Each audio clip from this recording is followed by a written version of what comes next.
My girlfriend said, "You're suffocating me. I need to live alone for a while." I said, "I want you to be happy." Then I moved out that weekend. She started calling 2 weeks later when her rent was due, and I wasn't answering. Original post 29 mail got hit with the "We need to talk" text from Ashley, 27, on a Thursday morning. We'd been living together for almost 2 years in a nice 2-bedroom place.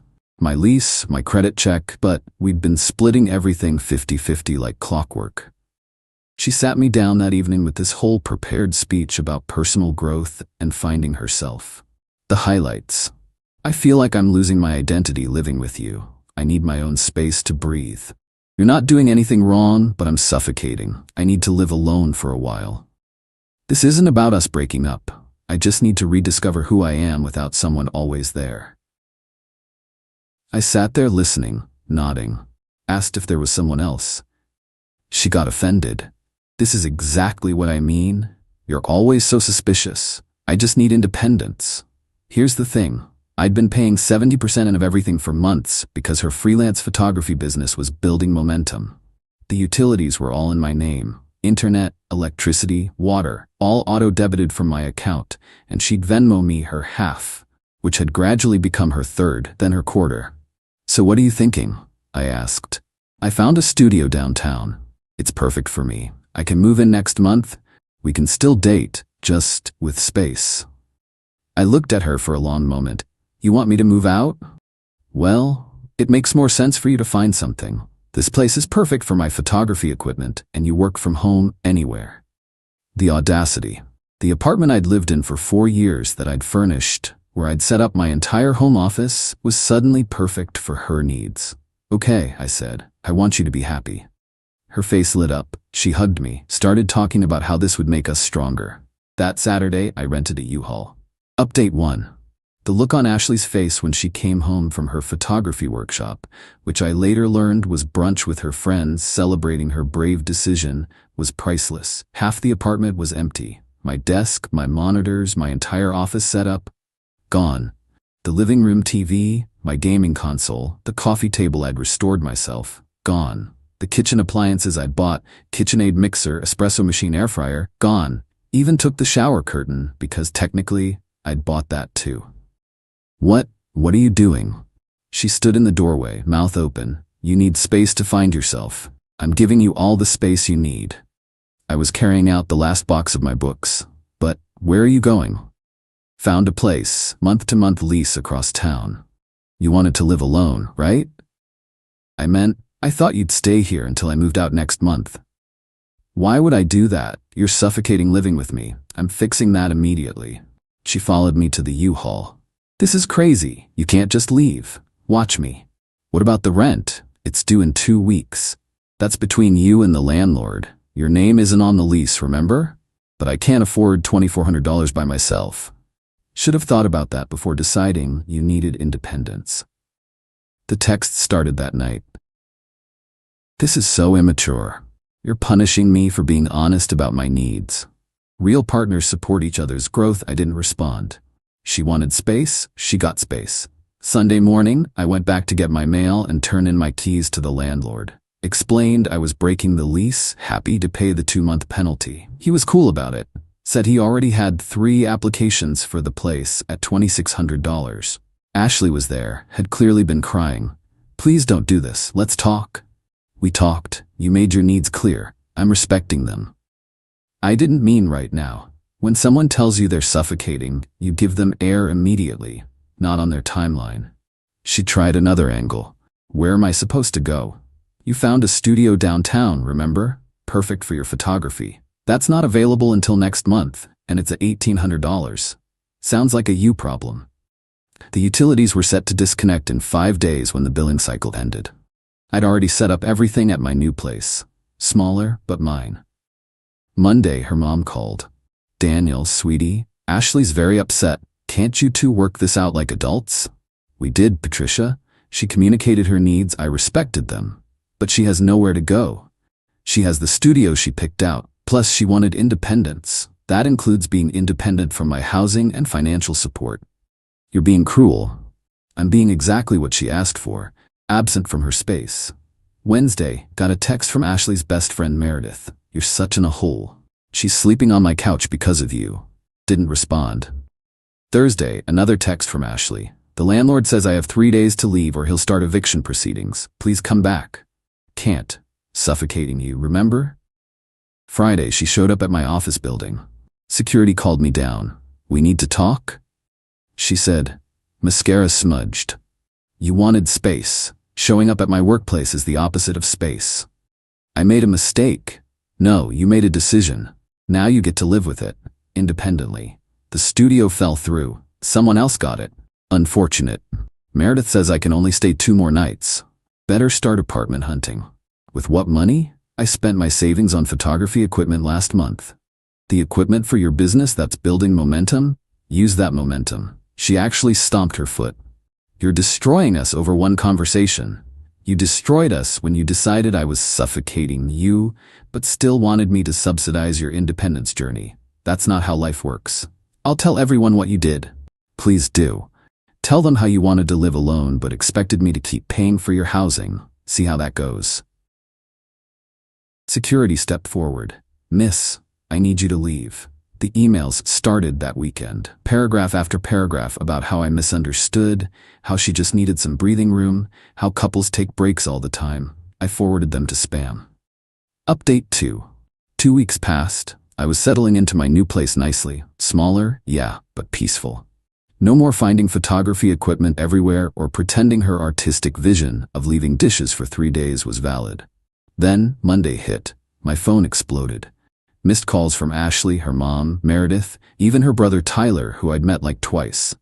Finally listened to one voicemail from Ashley. Please call me back. It's an emergency. I need to talk to you. Against my better judgment, I called back. Thank God. She was crying. I'm in trouble. What kind of trouble? I wrote some checks for the studio deposit and first month. They bounced. And the landlord wants to press charges for check fraud. You wrote bad checks?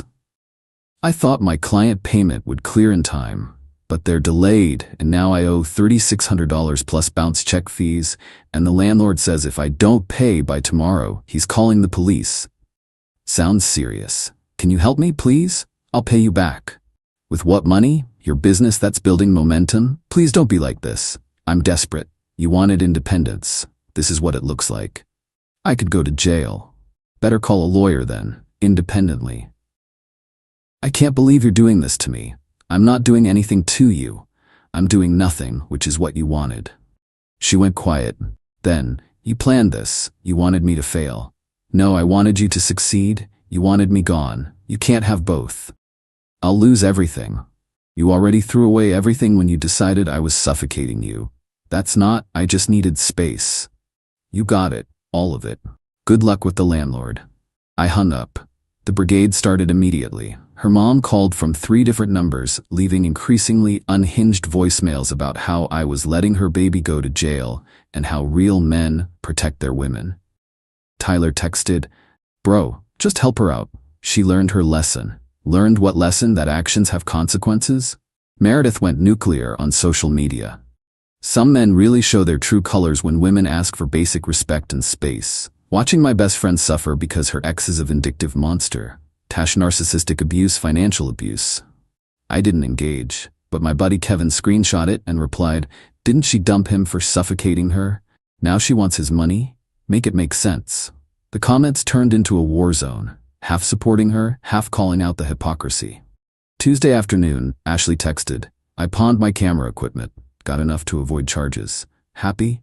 Your independence, your choice. I hate you. You wanted space from me. Hate is just more space. Wednesday, got a call from an unknown number. Answered it thinking it might be work-related. Is this Daniel? Male voice. Who's this? Connor, I'm Ashley's friend. Friend, right? What do you want, Connor? Look, man, she's going through a rough time. Can't you help her out? Why don't you help her out, friend? We're not like that. Not like what? Together? Because her Instagram stories from 2 weeks ago suggest otherwise. Silence. Yeah, I know about you. The photography workshop that was actually you two at brunch? The client meetings at your apartment? She said you were broken up. We are now. Enjoy being her life raft. Oh wait, you just want the fun parts, not the responsibilities? He hung up. Thursday, Ashley sent a long email about how she'd been confused and Connor meant nothing and she realized she'd made a huge mistake. Deleted it. Friday morning, she was at my door, my new door. No idea how she found me. Please, 5 minutes. She looked rough, hair unwashed, same clothes as Tuesday, eyes red and puffy. 2 minutes.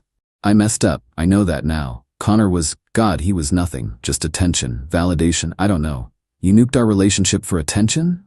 I was scared, we were so serious, and I'd never lived alone, and I thought I needed to experience that, but I wanted you to be there when I was done experiencing it. You wanted me as a safety net. No, I wasn't ready for everything to be so real. But ready enough to take my money? She flinched. I didn't think of it that way. You never thought at all, you just assumed I'd always be there, wallet open while you found yourself. I love you.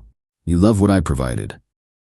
Stability, security, a nice apartment, someone to handle the adult stuff while you played independent photographer.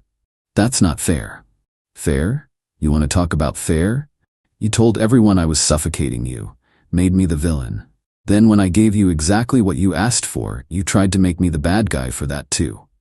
I'm sorry. Cool. Your 2 minutes are up. Where am I supposed to go? Connor's? Your mom's? Meredith's? You burned through all those bridges? She started ugly crying. Please, I'll do anything. Do this. Leave. Don't contact me again. Figure out your life without me in it. You wanted independence? Congratulations, you're independent. I closed the door. Final update. It's been 3 months since I closed that door on Ashley. Figured I owed you all a final update on how this mess wrapped up. The first month after that doorway conversation was rough. Not gonna lie, Ashley went full scorched earth. Created this whole narrative online about how I financially abandoned her when she was trying to work on herself. Meredith led the charge, posting these long Instagram stories about emotional manipulation and control through money. The thing is, the truth has a way of coming out. Connor, apparently, wasn't interested in playing Ashley's game once she was actually single and broke. Dude ghosted her within 2 weeks of her being officially homeless. Someone, not me, leaked their text messages in the comments of one of Meredith's posts, Ashley begging Connor to let her stay with him saying he wasn't ready for that kind of commitment. The same dude she threw away our relationship for wouldn't even give her a couch to crash on. The comments flipped real quick after that. She moved back in with her parents. From what I heard through mutual friends, it wasn't pretty. Her dad was furious about the whole situation, especially the bounced checks. Made her get a full-time job at a camera store, retail, not photography. Her Instagram went from artist building her empire to dead silence. Meredith and Ashley had a falling out about a month later. Turns out Ashley couldn't pay back the $800 Meredith had loaned her for food and gas. When Meredith asked for it back, Ashley accused her of kicking her while she was down. They haven't spoken since. Patricia, Ashley's mom, sent me one last email about 2 months ago. Subject line, "You won." The email was short, "I hope you're happy." She's miserable. She cries every night. She lost everything because you couldn't forgive one mistake. I actually replied to that one. She didn't lose everything because I couldn't forgive. She lost everything because she threw it away with both hands, expecting me to catch it for her. I chose not to catch it. That's not winning. That's just choosing not to lose. She didn't reply. Last week, I ran into Ashley at a Trader Joe's. First time seeing her since the doorway incident. She was in the camera store uniform, buying the cheap wine she used to make fun of. We made eye contact. She looked like she wanted to say something. I just nodded and kept walking. But here's the weirdest part. Tyler, her brother, reached out last night. Not to berate me or beg for money. He wanted to thank me. This is weird, but Ashley finally admitted everything. The cheating, the manipulation, the expectation that you just bankroll her fantasy life. She's been in therapy and actually taking accountability now. Dad made it a condition of living at home. Anyway, I wanted to apologize for my part in harassing you. You did what you had to do. I thanked him for reaching out and wished him well. That's it. Am I happy? Not really. I don't take joy in watching someone crash and burn, even someone who hurt me, but I'm at peace with it. She wanted to play adult while keeping a safety net. She wanted independence, funded by dependence. She wanted to find herself while I paid for the search party. My new place is good. Started dating someone new, Jessica from my running club. She has her own apartment, her own job, and zero interest in finding herself at my expense. We take turns paying for dates. It's refreshing. The apartment Ashley and I shared? Drove by it last month. There's a young couple moving in. They looked excited, hopeful. I hope they do better than we did. Someone asked in my DMs if I regret being so harsh. Here's the thing, I wasn't harsh. I was exact. She asked for space, I gave her space. She wanted independence, I let her be independent. She wanted to live alone, she got to live alone. The fact that independence comes with bills and responsibilities isn't me being cruel. It's just reality. She confused wanting the aesthetic of independence with actually wanting independence. She wanted the Instagram story of brave woman finding herself, while I quietly paid for her journey of self-discovery. When I refused to be a silent investor in her fantasy, the fantasy collapsed. That's not revenge, that's just cause and effect. Ashley wanted to have her cake and eat it too, but she forgot she'd have to buy the cake herself once I left. Anyway, that's it. Story's over. No dramatic reconciliation, no revenge plots, no soap opera endings. Just a woman who wanted independence, getting exactly what she asked for, and discovering that independence is expensive when you're actually independent. Thanks for following along. Gonna go live my suffocation-free life now. Peace out.